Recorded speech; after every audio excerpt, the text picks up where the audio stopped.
എനിക്കിനി എത്ര കാലം കൂടി ആയുസ്സുണ്ടാകുമെന്ന് എനിക്കറിഞ്ഞൂടാ. ഞാൻ മുമ്പ് പറഞ്ഞതല്ലേ കുഞ്ഞ് പറഞ്ഞു വിട്ടില്ലെങ്കിൽ എൻ്റെ മരണം വരെ ഞാൻ കുഞ്ഞിൻ്റെ കൂടെ കാണും.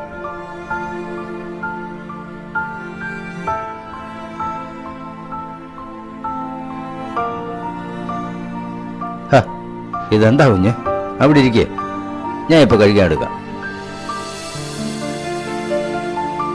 വേണ്ട, നിറഞ്ഞു. വയറല്ല, മനസ്സ്.